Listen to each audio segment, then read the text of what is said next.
Om Asato Ma Sadgamaya Tamaso Ma Jyotirgamaya Mrityorma Amritam Gamaya.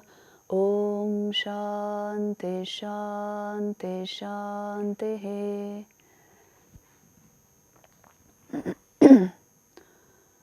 Today we have come to the last session, which is applying Yog Vedanta. How to apply, where to apply, when to apply, and when not to apply. There's no question of not to apply, but people apply it in a wrong way sometimes with some wrong understanding. So all these things we will try to discuss and clear up. It entirely depends on, you see, what will be the direction of tomorrow's society will depend upon your intelligence. So whether your intelligence is broad, sympathetic, inclusive, of this type, or it is decadent and exclusive and narrow, this is going to decide a lot of things in our society. And also it is going to decide which direction our society will move, whether it will be a purely materialistic society, whether it will be a society of intellectuals, a value-based society, or a valueless society.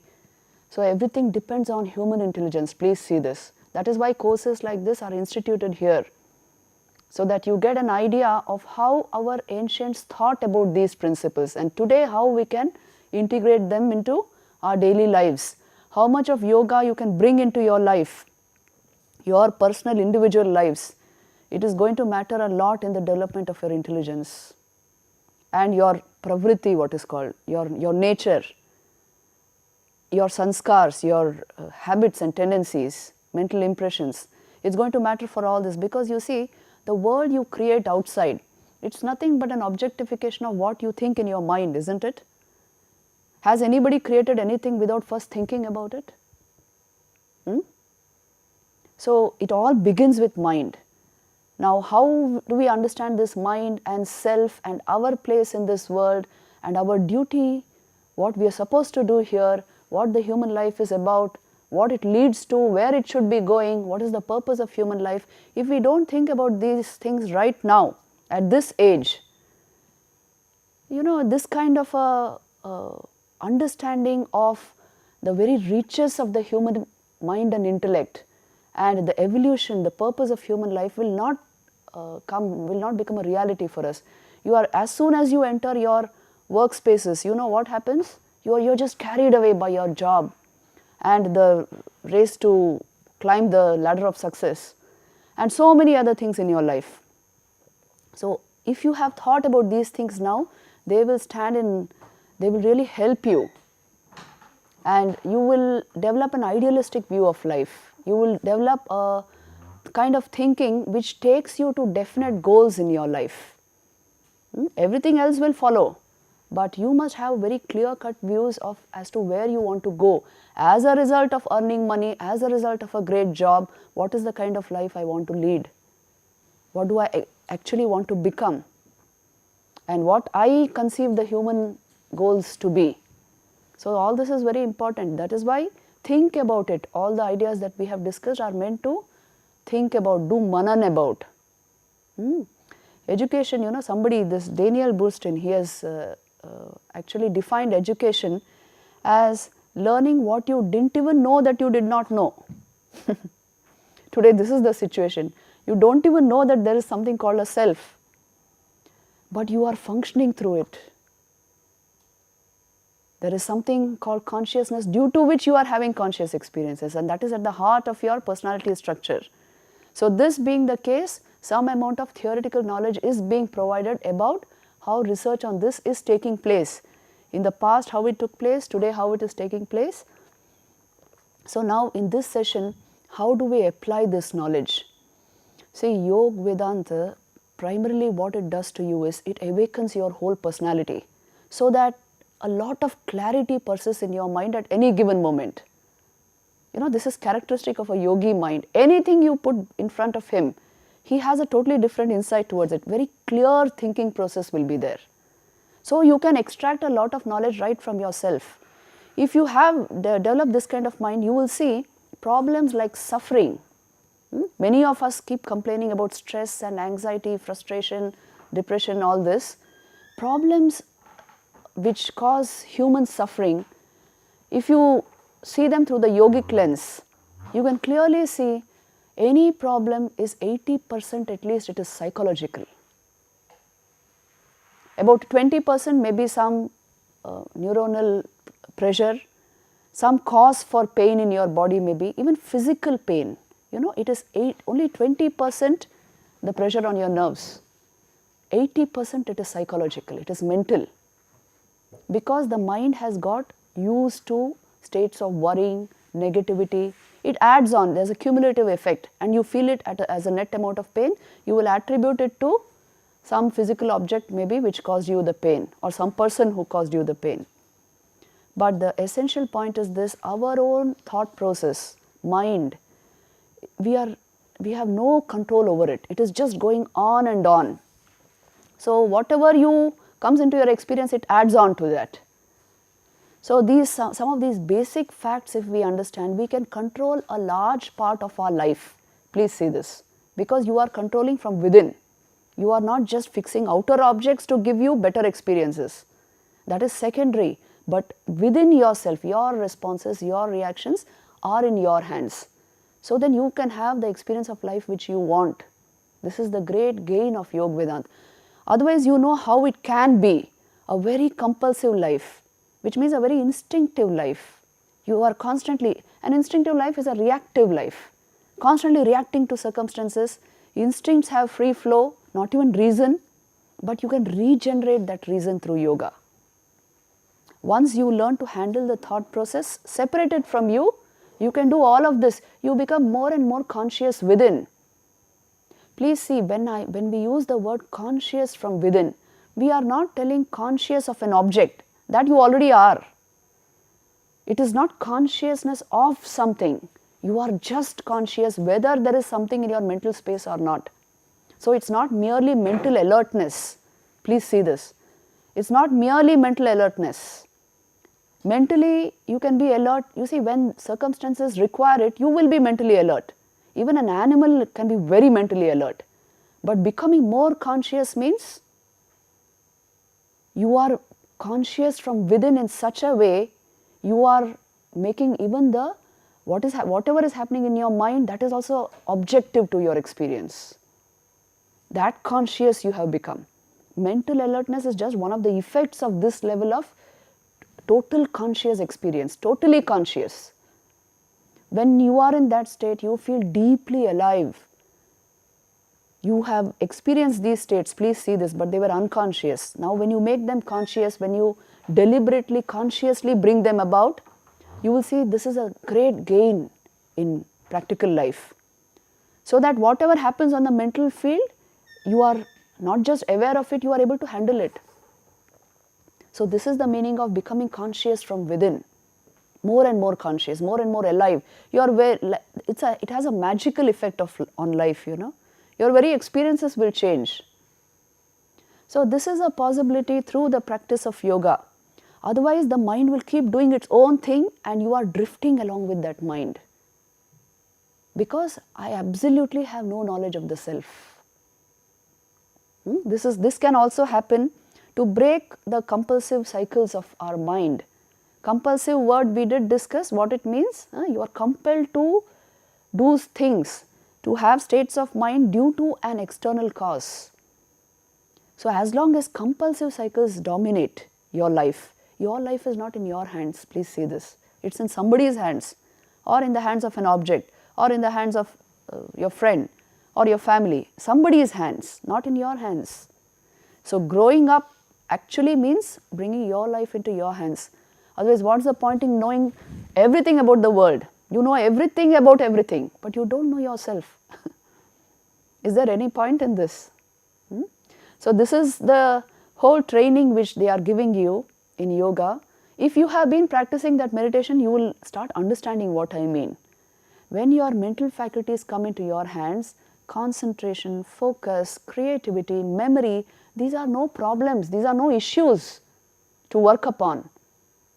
There is crystal clear clarity in your mind and you can work with this like tools in your hands.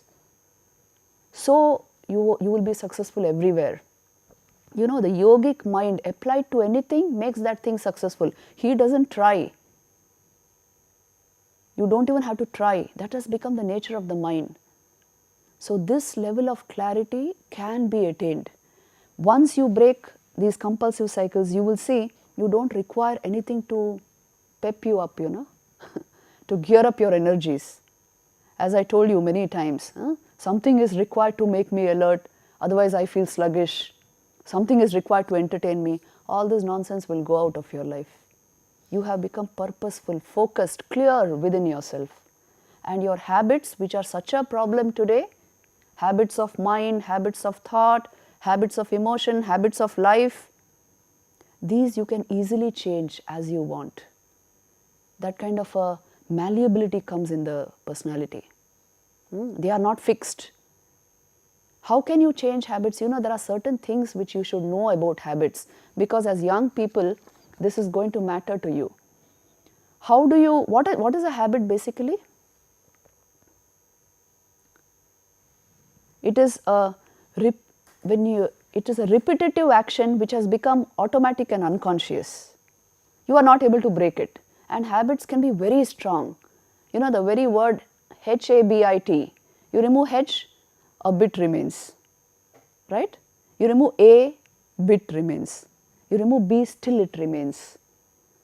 Once you form a habit, you are creating a neural pathway in your brain, and your energies will tend to flow like that.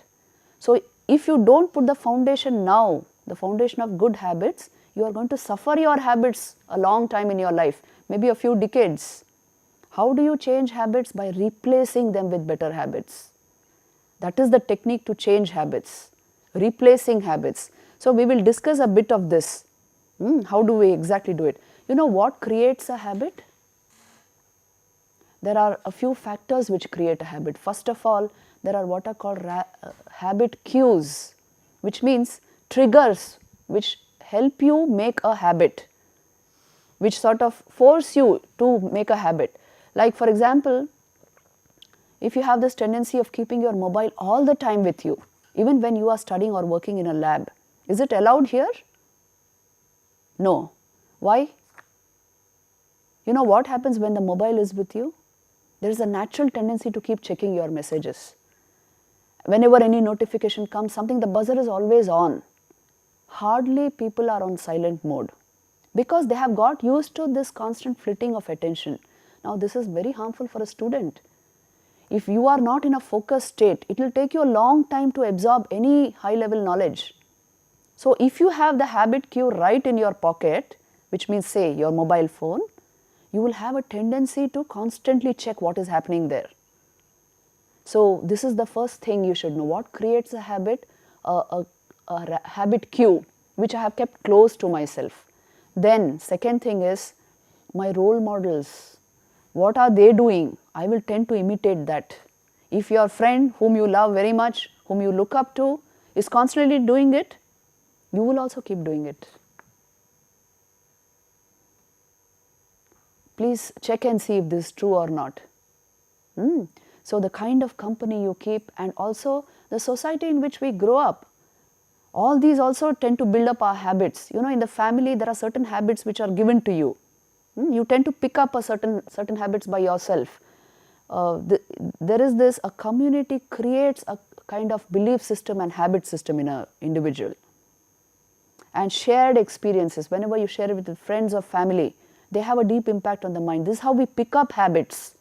We see people, we like it, and then we like the habits they have, and then we pick it up. So in a way, habits are picked up.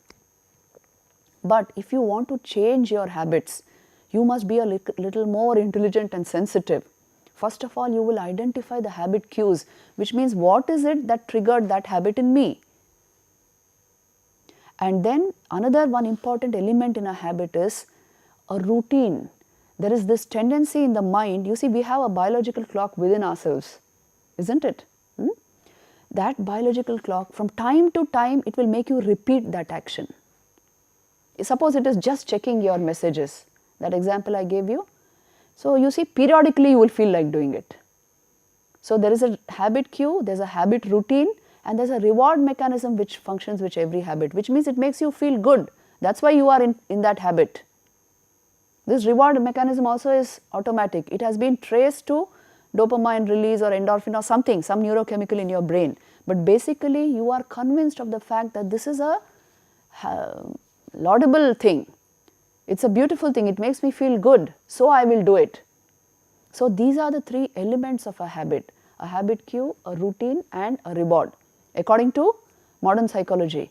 But please see this now, if you want to change a habit, what will you do? You will have to work on these three. I told you habits are changed by replacement techniques. You place in front of you better cues. Suppose you want to get rid of the habit of constant distraction on the mobile. You keep at least during your study hours, you will keep the mobile at a distance. That is why it is not allowed in your classrooms, in your labs. Keep it at a distance. Keep those things close to you which will help you in the study. And the routine, which means the time, periodically when you want to get into that particular habit, you must break that time period. You will fix that only twice a day at definite periods of time you will watch for your messages. You will see your messages. Not the whole day long, not all the time. So you see, when you tamper with the routine, again you bring a break in the habit. And then this reward mechanism. See, modern psychology will tell you this, that this is also involved in the habit, but yoga will basically tell you that if you have a very idealistic outlook, which means instead of the reward, you just incline towards what is good, what is beneficial to you, rather than what is just pleasant, then this problem of bad habits only will not arise. So you know very well whether it feels good or does not feel good, whether you like it or you don't like it, that is a habit which is good for you. Once you set it, it will build your life. So whether there is a reward or not, you will keep distracting things away from you. So this is also a third element in good habit formation, that you make sure it is not only reward based, not well just now I like it so I am doing it. That's a very small way of working. Children will do that, but as adults we should not be doing that. You must discriminate. There must be sharp discretion. Is this useful to me? Where is it taking me? This level of distraction is taking me away from my goals. So I will keep it aside. Whether I feel good or bad, I like it or I don't like it, my friends adore it or don't adore it, doesn't matter. So unless you fix this, your own value system, it is difficult to change habits. Morning, you see, your workout, for many children in IIT also, it seems it is difficult to do a workout in the morning. They know very well that it sort of awakens them to get up and do some 5 minutes of yoga and then go for a jog or run, or at least 10 minutes of some physical activity, some exercise. It is difficult for the simple reason it has not become a habit. So what do you do? First step, you keep the habit cue in front of you, which means maybe you keep your jogging shoes right near your bed, near your cot, so that when you get up in the morning, you are aware of the fact that I have to do my physical exercises. Then definite time, the routine matters. Your mind gets used to doing that particular thing at that particular moment. So if you are getting up at say 6 or 7, whatever time you are getting up, if that time you have fixed for at least a 10-minute round or cycle around the IIT campus or a jog, then what will you do? It will naturally, you will want to do it. As you keep doing it, the habit builds up, there's a cumulative effect. Then you will want to do it again and again. So the routine is set. And then third thing, whether I like it or not, whether anybody prefers it or not, maybe your roommate doesn't like it, but I will go for my jog. This kind of a value system, because you have thought it out well that this is a habit which is useful to me. And really after a run, you feel so bright, even your brain, it helps in the development of your brain. All your energies get awakened. If you are sluggish and that kind of a tendency, then you lose upon all this. So forming habits is a perfect possibility at any age. If you catch these essential factors, if you depend upon the factors, wrong factors, or if you do not feel that you can do it, if this self-efficacy, what is called it, if that is absent, then a habit can become a huge problem. Or if it is dependent only on that reward mechanism, what will I get out of it? Will I get pleasure out of it? If this is your question, then you are in trouble. You cannot change that habit. Whether I like it or not at that moment, this is good for me, so I will do it. Bas, full stop. No more thinking after that. You must go ahead and do it. So this is the way to basically build habits in your life. Once you have built strong, good habits in your life, it gets raised to a particular level. You will be doing things which your friends find difficult. Your concentration levels will zoom up, and physical agility, mental agility will just come into your life. So don't be under your habits. Your habits should be under you. You have made your habits, you can unmake them. You do so, you can undo. You can do anything with your life. It's all in your hands. This is something you should know about habits. Then one more thing which today we are going to study applied Yoga Vedanta. A basic thing which you should know is, see, no matter what you achieve in life, you are going to achieve great things. Always think like that. You are going to make a big difference to this world which you live in. Now, in order to achieve that, you must have a clear-cut understanding of the goals of your life. Whatever you immediately now see, for the next 10 years, what are your goals going to be like? First of all, it is going to be your career, learning and career, right? And then after that, climbing the ladder of success. That is what every youngster aims at, isn't it? Especially when you are in IIT. So climbing the success ladder, after that, whatever you mean by that. After that, it is family and friends. After that, it is health and fitness, and then community and environment. These are your 5 basic goals. After you pass out of IIT, this is what you will be doing. Now, you must be convinced of these facts about your life, that finally I am going to lead a life which brings a lot of inner happiness and peace to me. As a result of my job, do I experience this peace within myself, a kind of contentment.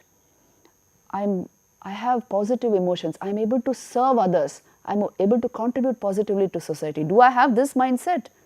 Or no, it is just a very a mindset of dominating over others, a mindset of negativity. As a result of all this training, what is the mindset that I have developed?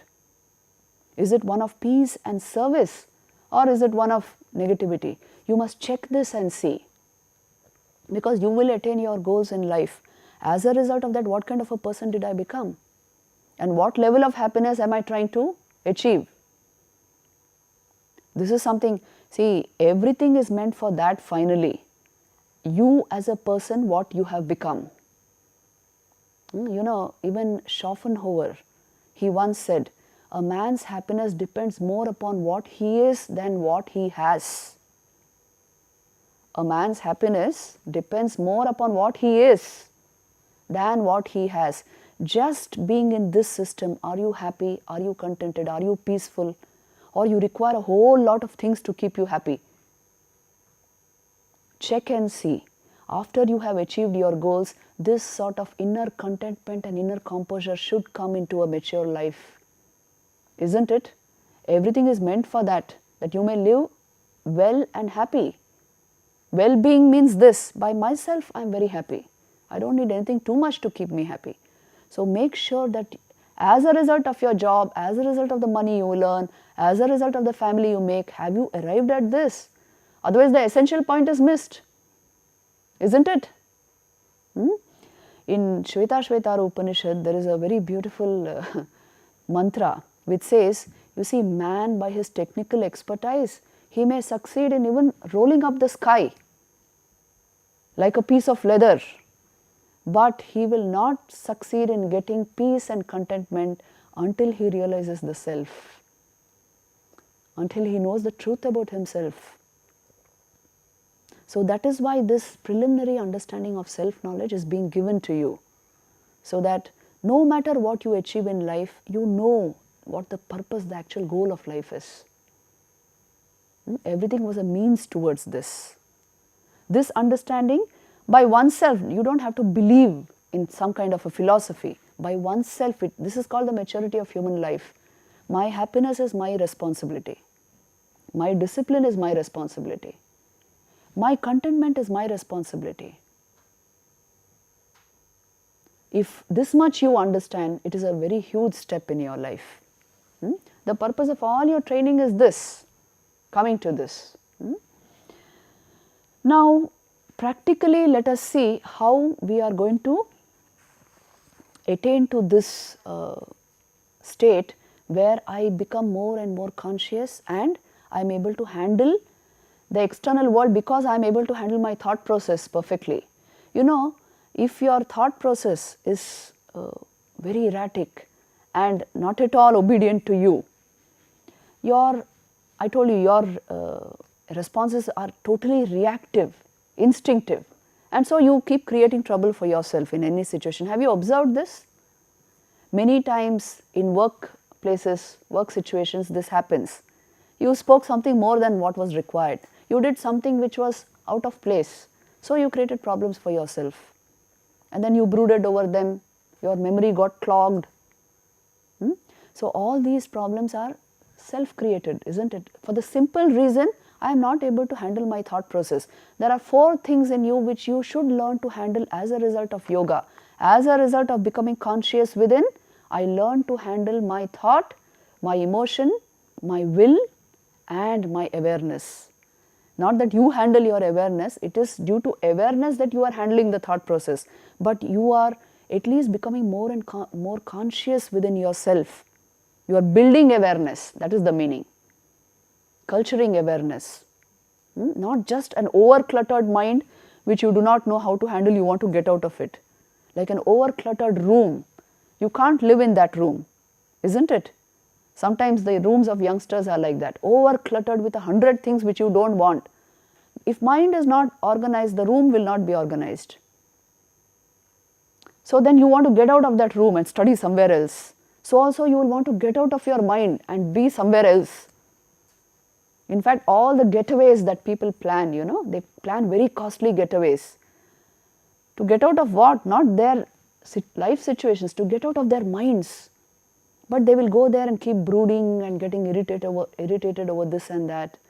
The same tendencies continue. Wherever you go, the mind goes with you. So make peace with it right where you are through the practice of yoga.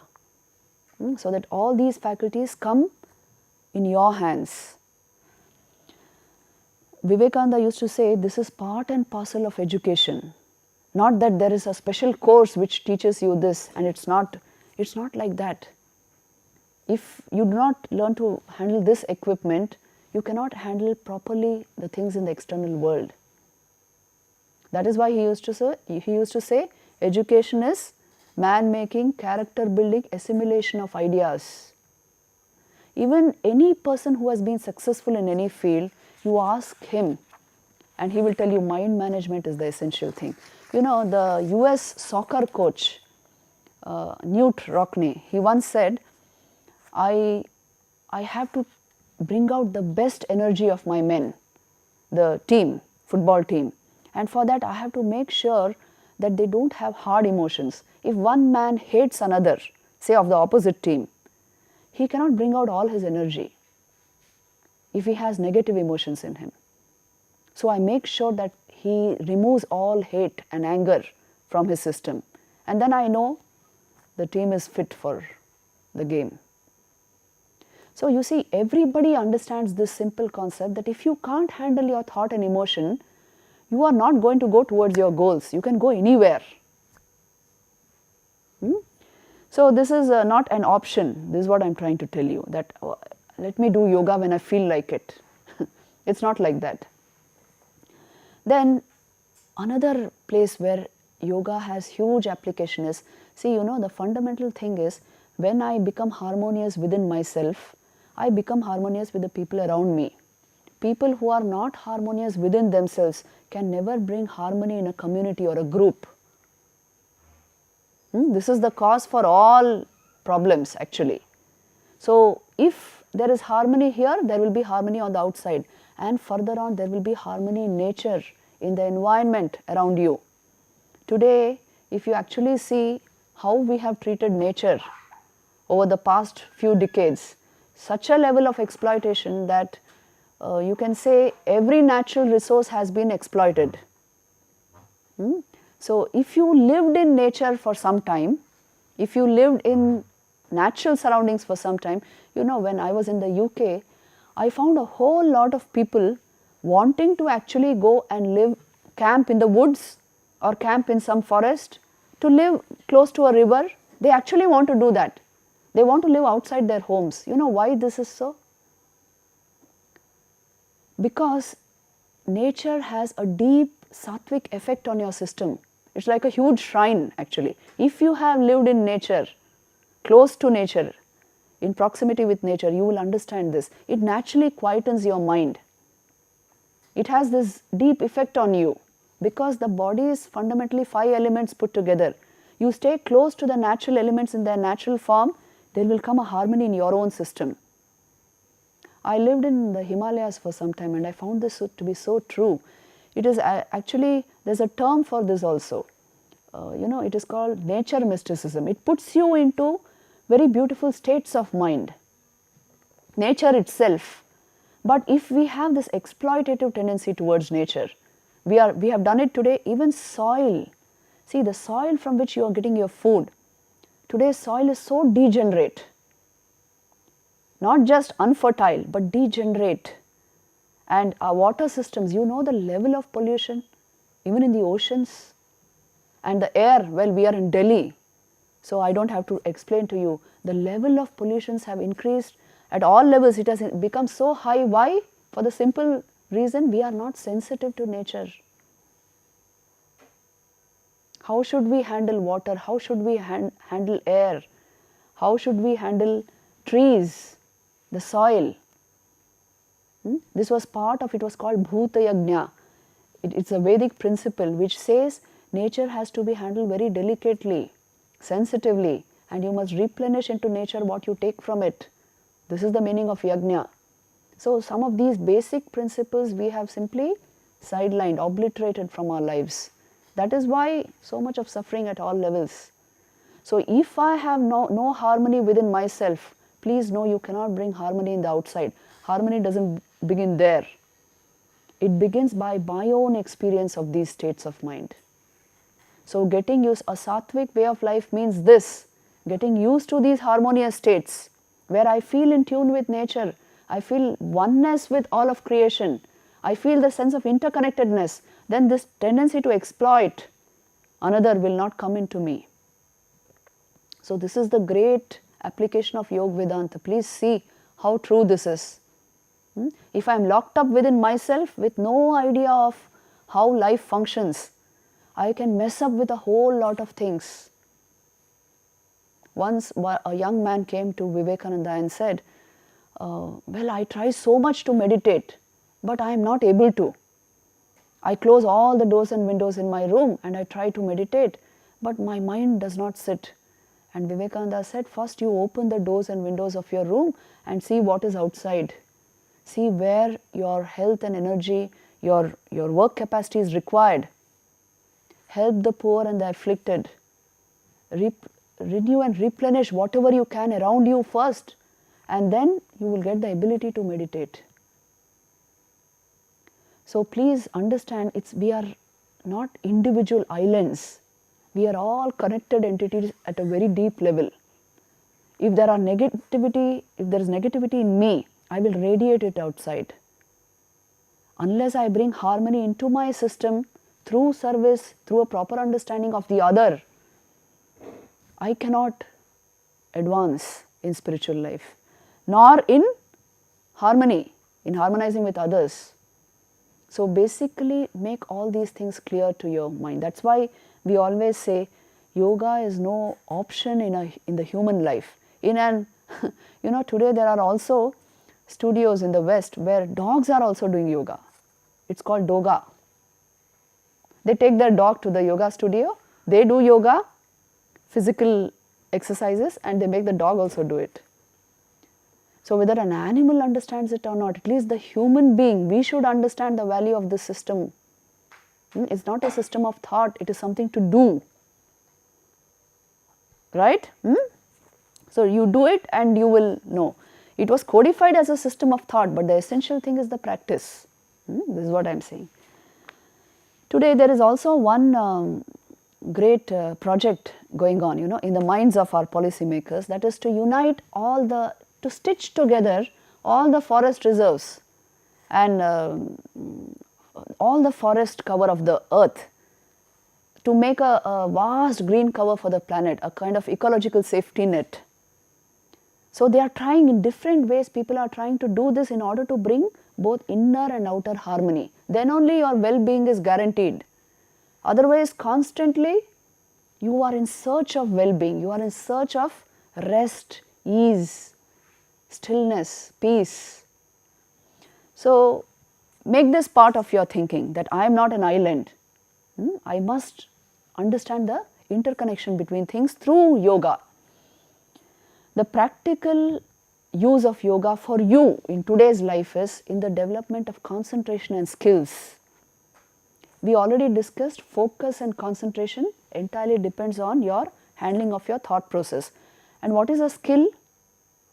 Skill means unconscious competence. It has become so part of your mind that naturally you are able to do it. Now, what we call human excellence is essentially a combination of character and competence, these two put together, which means what you are and what you can do. IIT is the benchmark, you can say, for human excellence and excellence in engineering, and it will continue to produce some of the greatest engineers, think tanks and CEOs of this world if it remains committed to these levels of excellence, isn't it? At all levels. As a human being, character is perfect and your skill also is very great. You are highly competent. So this generates a kind of human excellence which is very much required in today's world. It's not just intellectual acumen, it's not just analytical ability, it is a complete person that is required. So this comes naturally from the practice of yoga. As you can see, we have discussed point by point. This is a constant refrain even in our Upanishads. See, the Taittiriya Upanishad, for example, many other Upanishads also, they will give this kind of a thing that you take care of Satyana pramaditavyam, they say, Dharmana pramaditavyam, Kushalana pramaditavyam, which means do not neglect truth, do not neglect righteous living, and do not neglect welfare in this world. See, this is something, let me show you this slide here. This was part of Vedic teaching. Kushalana pramaditavyam. It is teaching you Abhyuday and Nishreyas both together, which means well-being here and the supreme well-being of self-realization. This is part and parcel of Vedic thought. And how practically in today's psychology, they are telling you the 4 C's, that is the 21st century skills, are basically being a critical thinker, a communicator, a collaborator and a creator. These are the 4 skills you need to develop to succeed. First of all, you see critical thinking, which means solving problems. Very essential, no question about that. And then a communicator. If you are not able to understand and communicate your ideas, you may be very successful at your job, but if you are not a skillful communicator, you are not able to give that knowledge out. And then a collaborator, ability to work with others, one who has this team spirit. See, this comes only from character. If you develop all other skills, but you are not a good collaborator, you will fail in your enterprise. Then creator, producing high quality work, which means tremendous creativity skills. These are also, all these are part and parcel of success. So, yoga helps you develop all of this because basically it is helping you train the instrument through which you are doing all this, the mind.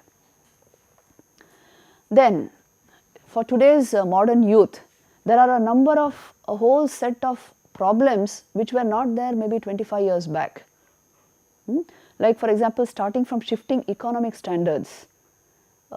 Sometimes the economy has its own ups and downs, and so your life also will have its ups and downs. It goes from a manufacturing economy to service sector jobs, which means sometimes youth have to spend a long period of their life in full-time, low-paying, unfulfilling job experience.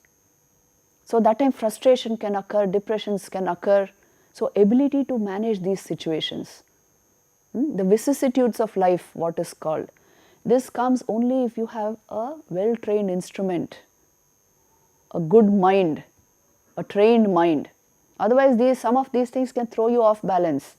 There is disparity in educational quality also everywhere. This is also a modern problem which governments are struggling with. Then there is drug and substance abuse, different levels of addiction, including media and internet addiction. These are all modern youth problems which were not there in this measure about 25 years back, but they simply hit our young people. And you go into negativities, you feel it is due to them. The essential thing is it is because of your inability to handle your mechanism. Isn't it? Isn't this pretty obvious? See, these are all the problems. Another thing is single parent families, which are so common here nowadays. This also can cause a lot of emotional trauma to young people. Ability to face all these situations comes only if I can handle my thought and emotional mechanism well. And then violence, depression, negativities, even today obesity also is a big problem. Children are becoming obese because of their depressions, because of their stress levels. In fact, by 2025, it is predicted there will be 17 million obese children in India. So this problem also is happening for the simple reason that I can't handle my mind.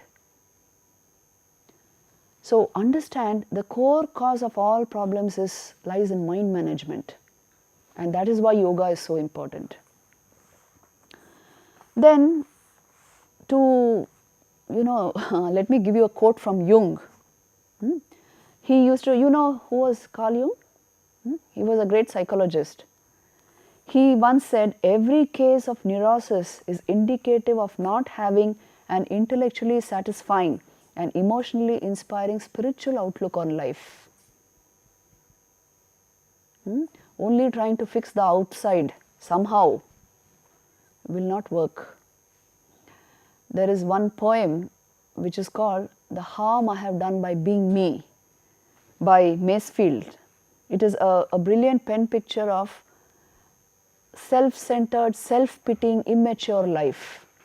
If you don't grow up in life, if you grow old before you grow up, then all this can happen because of our inability to cultivate our mind. Even basically what is required for a rich human experience, that we have not understood. We have not understood that consciousness contributes so much to my sense of aliveness, to my wholesome sense of being, to mind management techniques. If this basic fact originally we have not understood, then you derive very little from yoga. Yoga is not just about those asanas which are taught to you. Through those asanas, it is supposed to usher you into a elevated state of mind in which you are able to see clearly all these facts. So becoming more and more conscious, becoming more and more alive and capable of handling your mind mechanism is the essential heart of yoga. Vivekananda used to say, if the life blood is pure, disease germs will not attack you. When do problems come and attack us? If we are weak, if we are vulnerable. If the lifeblood is very strong, vitality is very strong, any disease germ, any microbe, microorganism anywhere, any mosquito will not cause you problem. Isn't it? Have you seen this? The essential thing is to maintain the vitality of your life energies, and that comes through yoga. So understand, it is working on you and you alone, changing you from within. Then with self-knowledge come its corollaries: equality, tolerance, acceptance, inclusiveness, all this. See, we live in plural societies. We must understand, through the practice of yoga and all these techniques, our outlook should become broad and all embracing, not narrow, not exclusive. Because these are disciplines which make a better person out of you. Develop your intelligence, make it ascendant. So you see the effects it can have.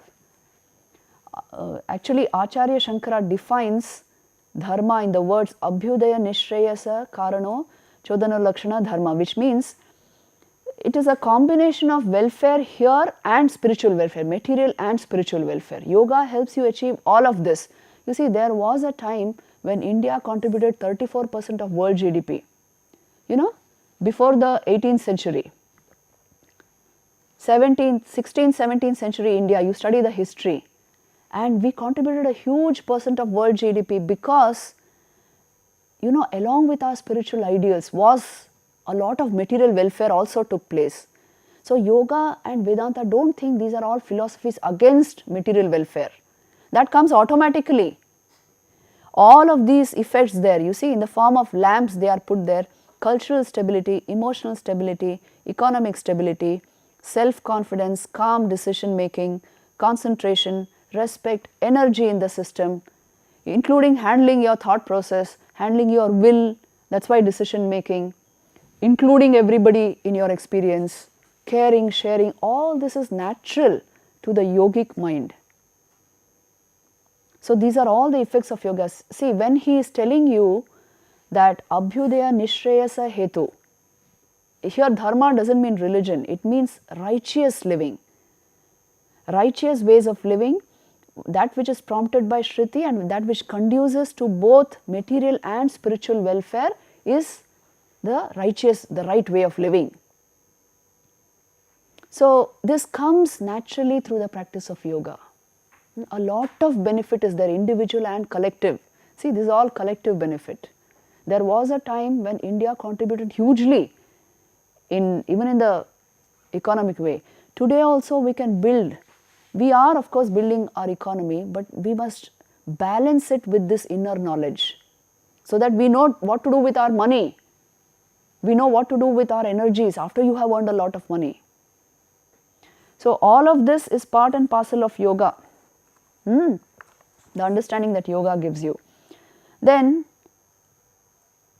essentially yoga and Vedanta are the science and technology of human consciousness. See, Vedanta is the science of human consciousness and yoga is the technology, which means the method through which you can gain that science. You can gain this knowledge. So if you combine the two, you are in a way creating a huge subjective science. That if you combine with the objective sciences, you get a entire complete paradigm of knowing, a knowledge system which you can apply anywhere, which will get you success anywhere. See, even just through inquiry and combining the subjective and objective knowledge, you can generate the highest intuition. Unfolding consciousness by integrating objective and subjective sciences. How do you do it? Both Vedanta and science start with inquiry. Please see this. They don't start with a belief system, isn't it? So inquiry leads to reasoning. Reasoning leads to integrating the logical principles of science. If along with that you can integrate mind sciences and then self-knowledge. So IQ, EQ, SQ all together you are putting together. That will bring a great integration of your personality through yoga, and that leads to intuition.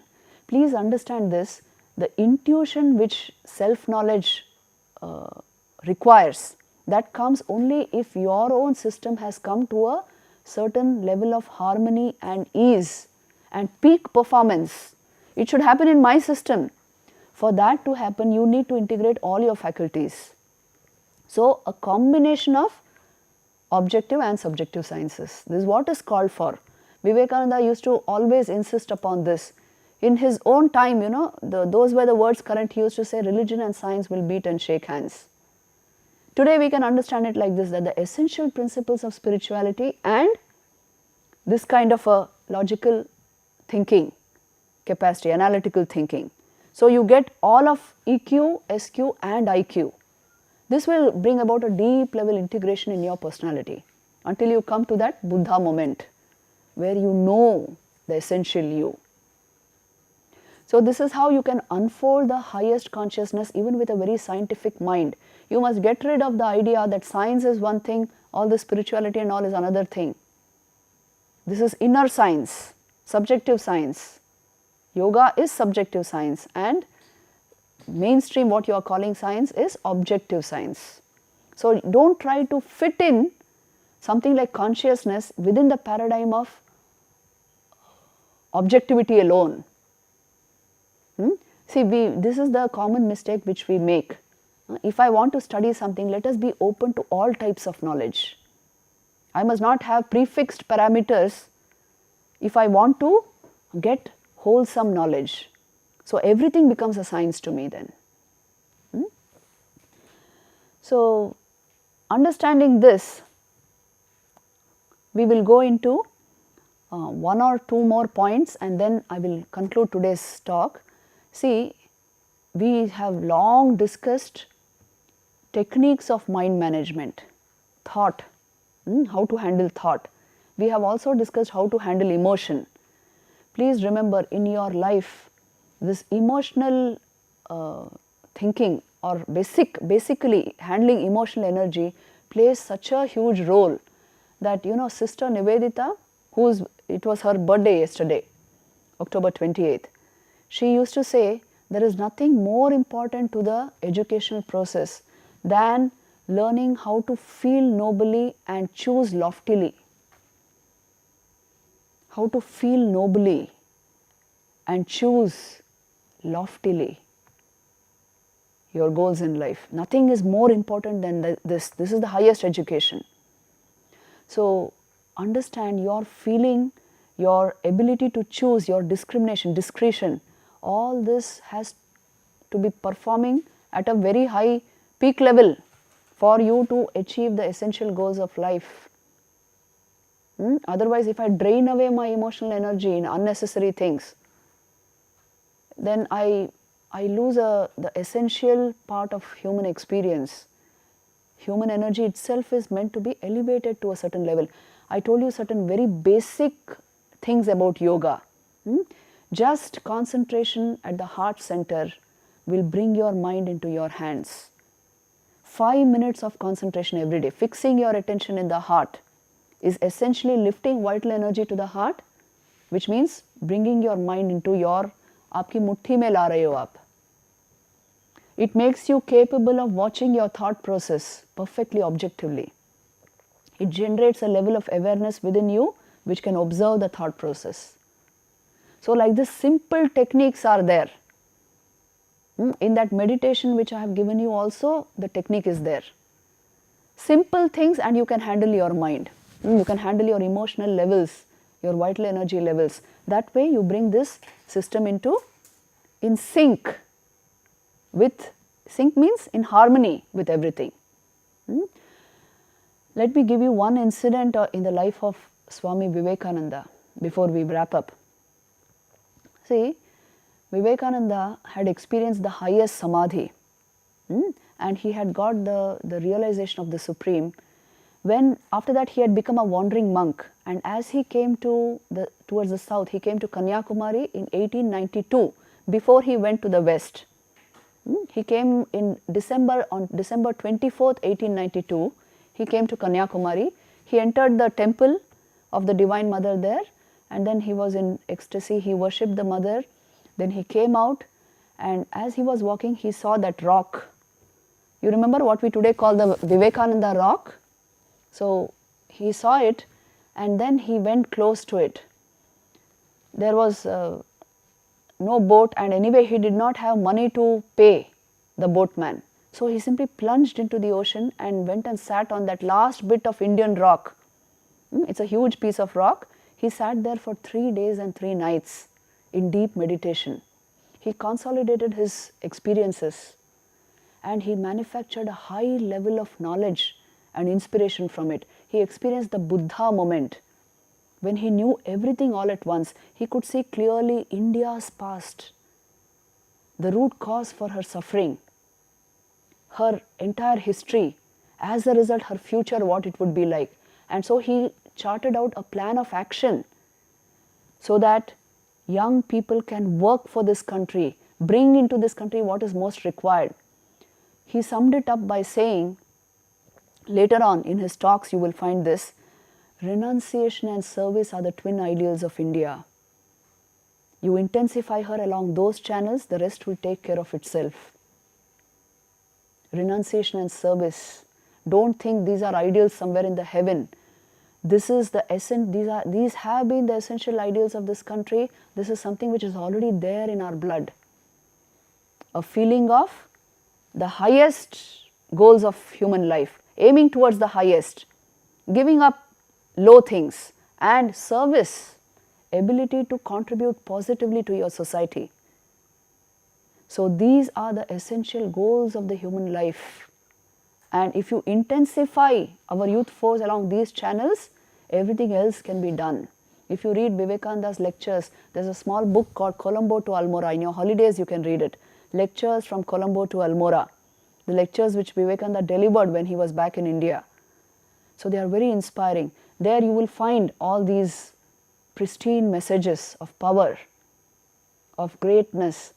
Vivekananda used to say, you awaken the inner soul and all that you require will come right into your system. Anything you can achieve. It came from these experiences. So Vivekananda could contemplate the entire future of India, and that is why he has given us this message, especially to the youth. How many young people he has inspired. Subhash Chandra Bose used to say after reading Vivekananda, he says, I felt a thrill pass into the very marrow of my bones. I was thrilled to the very marrow of my bones upon reading Vivekananda. So reading idealistic literature, great thoughts, is an essential part of your educational training. Please do this whenever you have time. Instead of wasting your attention on something which is not required, read great lives and you will get inspired by that. Later on, when Vivekananda came down from the rock, a picture of him, how his mindset was caught by one of his brother disciples, Swami Turiyananda. A few months after this incident, Turiyananda met Vivekananda at Mount Abu station in Western India. And there he saw Vivekananda was full of a very divine emotion as a result of what he had experienced on the rock at Kanyakumari. And Vivekananda tells him at that moment, with deep emotion, he says, Hari Bhai, I still do not understand anything of your so-called religion, but my heart has expanded very much and I have learned to feel. Believe me, I feel intensely indeed. With his hand on his chest and with choked words, Vivekananda said this to his brother. And then Turiyanandaji writes that, can you believe what passed through me when I saw Vivekananda in this state?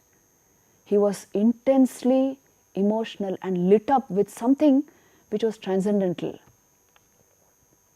And then he says that these are the very words and feelings of the Buddha. Swamiji's heart was pulsating with the suffering of humanity. His heart was like a huge cauldron, where all the sufferings of humankind were being made into a healing balm, as it were. His heart had become like that. So this ability to feel intensely for a great purpose, this is the essential thing which I want you to catch from this incident. Instead of wasting our emotions on unnecessary silly things which don't matter to your life, raise your emotional energy for a great goal in life. Something like this. And this is what is expected from our youth force. If you arouse your inner energy, this self-knowledge brings you this. It arouses your entire energy. You will be able to do great things. Vivekananda used to say, call upon the sleeping soul and see how it awakens. Everything will come into your life. Purity will come, excellence will come, everything great will come into your life once the soul is aroused to self-conscious activity. Just observe this slide. This is the essential message of this course. Believe in your true nature and everything becomes possible. Acknowledge this, at least intellectually. I myself am the divine core of existence because I am of the nature of pure consciousness, functioning through a body-mind complex. So I am capable of everything. I myself am the divine core of existence. I am the Atman, not merely the body-mind complex. And I will use the body-mind complex to my purpose. If you catch this much, this is the essential message of this course also, which we will make an offering at the feet of the Divine itself, and we will conclude this course. Om Shri Ramakrishna Arpanamastu.